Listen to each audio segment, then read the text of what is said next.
Today on Variant, I give you all the history of every Ghost Rider. Welcome to Variant, where we love comics more than I miss good Saturday morning cartoons. I'm your host, Arris.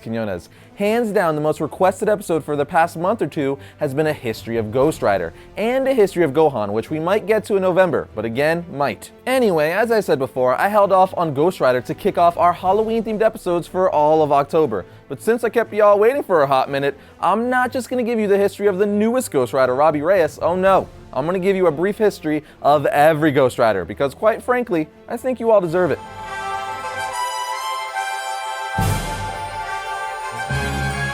Getting right into it, the very first Ghost Rider was actually Carter Slade, a Western gunslinging character who rode a horse and looked all ghost-like, hence his name, Ghost Rider. His overall look actually reminds me of a Scooby-Doo villain. Come on, tell me I'm wrong. But anyway, Marvel changed the character's name to the Phantom Rider after they debuted the motorcycle-riding Ghost Rider we all know and love. So the original cape-wearing, horse-riding Ghost Rider isn't the Ghost Rider with the flaming skull and motorcycle, but he was still definitely worth a mention. Now let's talk about the Ghost Rider we're all familiar with. There has been several people to take up this mantle within the Ghost Rider mythology, whether they're anti-heroes or just straight-up villains. But I do my best to keep these episodes from getting too confusing, so I'm just gonna stick to the main four that I think are the most prominent. Those are Johnny Blaze, Danny Ketch, Alejandro Jones, and the most current rider, Robbie Reyes. With that said, let's jump into the thick of it with the first Ghost Rider, Johnny Blaze, who made his first appearance in Marvel Spotlight issue 5 in 1972. Johnny Blaze was the son of a motorcycle stunt rider named Barton Blaze, who worked for a guy named Craig Crash Simpson as a stunt act in the Quinton Carnival. But after his father was killed in a stunt accident, Johnny's world was turned upside down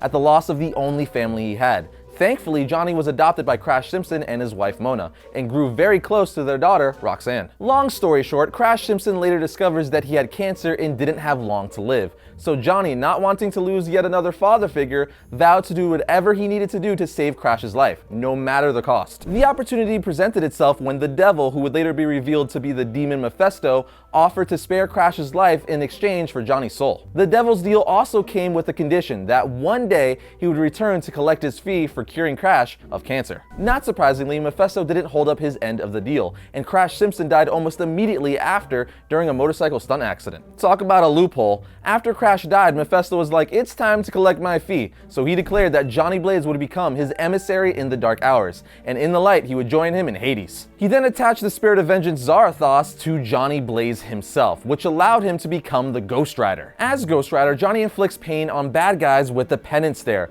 but more importantly, he seeks vengeance. The second person to take on the mantle of Ghost Rider is Danny Ketch. He first appeared in Ghost Rider Volume 3, Issue 1 in 1990. This is the Ghost Rider that I and many of you grew up with. Danny is actually a long-lost sibling of Johnny Blaze. After Danny and his sister Barbara accidentally witness a murder at the hands of Death Watch, he and his goons attack them. They tried to escape, but one of Death Watch's men shot Barbara in the chest with a crossbow. Needless to say, she was badly injured. Danny tries to escape with her by hiding in a nearby junkyard. While hiding, he notices a motorcycle sitting there that looks brand new and extremely out of place. With his hands covered in his sister Barbara's innocent blood, Danny touches the motorcycle and is immediately transformed into the living spirit of vengeance, Ghost Rider. Having attained this new power, Danny defeats Death Watch and his men. The police then show up and Ghost Rider leaves to allow the police to take his sister to the hospital. For those of you who might be curious, the spirit of vengeance that possesses Ketch was Noble Kale, who was tricked into believing that he was an ancestor of Ketch and Blaze,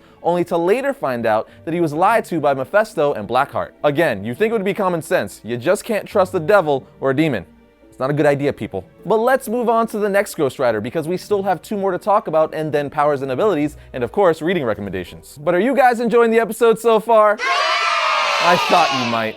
Let's move on. The next Ghost Rider is Alejandro Jones. She first appeared in Ghost Rider Fear Itself issue 1. Alejandra was raised in a tomb in South America until she was 18 by a mysterious man named Adam. And as far as I know, we never get his last name, so it's just gonna be Adam. Anyway, she was forced to be bonded with Johnny Blaze's spirit of vengeance, Zarathos, by some undead dude who works for Adam and calls himself the Seeker. Long story short, Alejandra was part of Adam's plan to take away all sin on Earth. But in doing this, he would leave every person on Earth a mindless zombie. In the end, she was stopped by Johnny Blaze and was deprived of most of Zarathos' full power, when Johnny Blaze took most of it back. But she still retains a fraction of Zarathos' power. But now let's talk about the Ghost Rider that's in the spotlight currently with Agents of S.H.I.E.L.D., Robbie Reyes. He first appeared in All New Ghost Rider issue 1 in 2014, so he's a pretty new Ghost Rider. Robbie Reyes is a young Mexican-American who takes care of his disabled little brother. While acting as the sole caretaker of his brother, he is also trying to balance school on top of his part-time job at the auto shop, while also competing in illegal street races, all Fast and Furious style. So one night, in an attempt to win a lot of money so that he could move him and his brother away from the high crime of East LA, Robbie entered into a street race with a stolen '69 Charger. Because who cares about consequences? Apparently not Robbie. At least, not in this instance. Little did he know that the car he stole was haunted by the spirit of the once upon a time serial killer, Eli Morrow. The kicker is that the serial killer happens to be Robbie and his brother's uncle, so being related, Eli's spirit embedded himself into Robbie's psyche. But he fights Eli's evil influence and uses the power of this all-new Ghost Rider for good. With all that said, Robbie isn't a traditional Ghost Rider because his body isn't the host of a spirit of vengeance. Instead, his body hosts the spirit of an evil serial killer. So he's always battling the need to kill all life rather than to serve vengeance, but he still finds a way to do good. Another thing that makes Robbie different from other Ghost Riders is that instead of having a Hell cycle like most Ghost Riders, he has a Hell Charger, which is what the 1969 Dodge Charger he stole transforms into, and it's freaking awesome. I've always liked muscle cars more than motorcycles, so this is right up my alley. Now I gotta confess, I'm not the biggest fan of Agents of S.H.I.E.L.D., but I will say that scene where Ghost Rider's car flips just like in the comics was amazing. Everybody's got a soft spot, and I guess mine is a Hell-infused Dodge Charger. Before I get into powers and abilities, this episode wouldn't be complete if I didn't at least mention vengeance. There was two to be exact. The first vengeance was Lieutenant Michael Battaglino, who was the head of the task force created to destroy Ghost Rider, but he was never able to complete the task. Being pretty frustrated and annoyed about this repeated failure, he turned to Mephisto and traded his soul for the power to destroy the Ghost Rider. Then you have the second vengeance, Deputy Kowalski. He's a former deputy sheriff who becomes obsessed with revenge against Ghost Rider due to a complicated incident on the cursed Highway 18 involving a cannibal eating his hand. Then after a battle with Johnny Blaze and Danny Ketch, Kowalski accidentally ends up absorbing some of Blaze's power, transforming him into the new Vengeance. With that covered, let's get into powers and abilities. All Ghost Riders for the most part have the same power set, so I'm just going to generalize it to make it easier. Being a Ghost Rider gives the host several abilities such as superhuman strength, being able to lift up to 25 tons. They also have incredible durability, and he has even taken blows from beings such as the Hulk and just got right back up. Because his body tissue has been transformed, leaving only skeleton, bullets and other weapons simply pass through him or bounce off his bones. Ghost Rider's body is pretty much immune to all physical injury,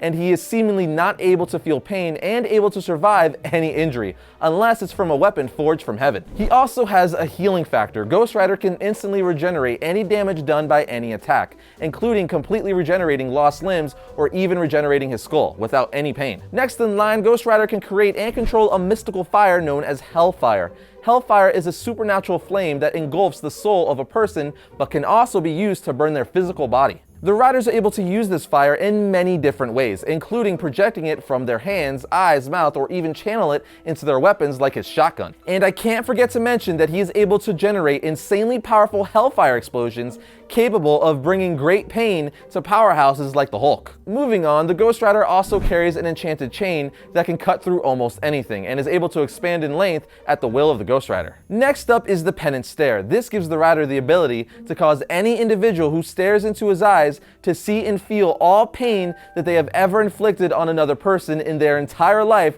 for all eternity.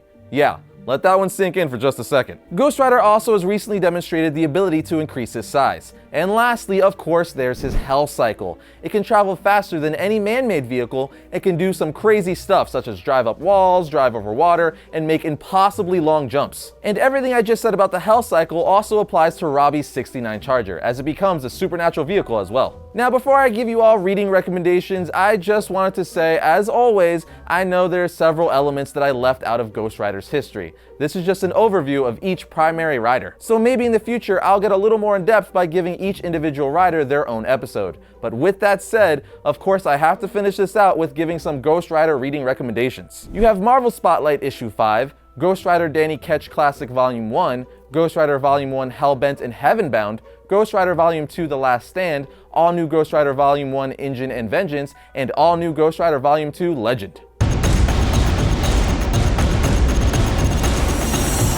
Here we have Batman issue 8. This is Monster Men Part 4. I've read the first 2 issues of this series so far, and it's been really good, so I highly recommend you check it out. Here we have Green Arrow issue 8. Green Arrow and Black Canary are back where Ollie's journey started, the shores of a deserted island. And finally we have Cage issue 1. I'm really interested in this issue because it's being done by the award-winning creator of Dexter's Laboratory and Samurai Jack. He's writing and drawing it, so I can't wait to check this out. And that brings another episode of Variant to a close. But remember, you can always like our Variant Facebook page to keep up with the show and all things comic related. You could also follow Variant on Twitter at Variant Comics or me on Twitter at Arris_Quinones. But I'll see you guys next week when I talk about all things comics. 2 more to talk about, and then powers and abilities, and of course, reading recommendations. Reading recommendations. Robbie entered into a street race with a 69 star Charger. Robbie entered in an illegal street race,